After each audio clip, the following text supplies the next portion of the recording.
பிசினஸுக்கு 20 லட்சம் ரூபாய் கடன் அரசாங்கமே கொடுக்க போறாங்க. அதுவும் குறைஞ்ச வட்டி மானியத்தோட. எப்படின்னு தெரிஞ்சுக்க ஃப்ரீடம் ஆப்பை டவுன்லோட் பண்ணுங்க.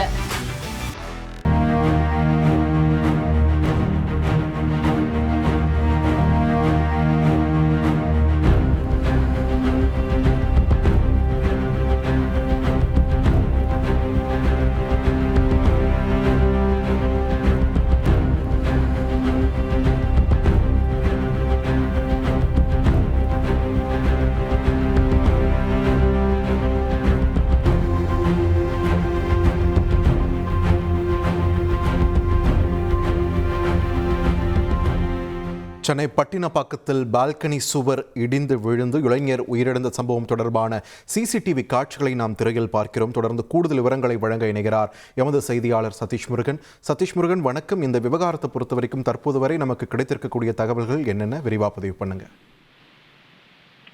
வணக்கம். நேற்றைய தினம் பணியில் இருந்து வீடு திரும்பிக் கொண்டிருந்த இளைஞர் மீது அடுக்குமாடி குடியிருப்பு, அதாவது தமிழ்நாடு வாழ்விட மேம்பாட்டு வாரியத்தினுடைய அடுக்குமாடி குடியிருப்புடைய 4வது தளத்தில் இருக்கக்கூடிய ஜன்னல் ஸ்லாப் ஆனது விழுந்து அந்த இளைஞர் மேல் விழுந்து அவர் உயிரிழந்திருக்கிறார். இந்த சம்பவம் பெரும் பரபரப்பை ஏற்படுத்திய நிலையில இன்றைய தினம் அவரது உறவினர்கள் மற்றும் பொதுமக்கள், பகுதி மக்கள் பட்டினப்பாக்கம் லூப் சாலை மற்றும் சாந்தோம் நெடுஞ்சாலையில் சுமார் 3 மணி நேரத்திற்கும் மேலாக சாலை மறியல் போராட்டத்தில் ஈடுபட்டனர். இந்த போராட்டத்தினால் பல மணி நேரம் இந்த போக்குவரத்து நெரிசலானது ஏற்பட்டது. உடனடியாக சம்பவ இடத்திற்கு அரசு அதிகாரிகள், தமிழ்நாடு வாழ்விட மேம்பாட்டு வாரிய அதிகாரிகள் மற்றும் சட்டமன்ற உறுப்பினர்கள் வந்து அந்த பொதுமக்களிடம் பேச்சுவார்த்தை நடத்தி பின்னர் இந்த போராட்டம் கலையப்பட்டது. இந்த சூழ்நிலையில இந்த சம்பவம், அதாவது இளைஞர் மீது இந்த ஸ்லாப் விழுந்த சம்பவம் எவ்வாறு நடைபெற்றது என்பது குறித்து அங்கு வைத்திருக்கக்கூடிய சிசிடிவி காட்சிகள் தற்போது வெளியாகி இருக்கின்றன.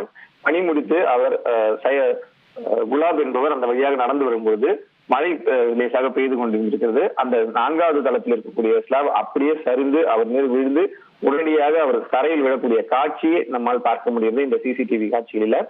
இந்த உடனடியாக அந்த பகுதி மக்கள் அவரை அந்த இடிபாடுகளை அப்புறப்படுத்திவிட்டு அவரை காப்பாற்றும் காட்சியும், இந்த பரபரக்கும் காட்சியும் இந்த சிசிடிவி இடம்பெற்றிருக்கிறது.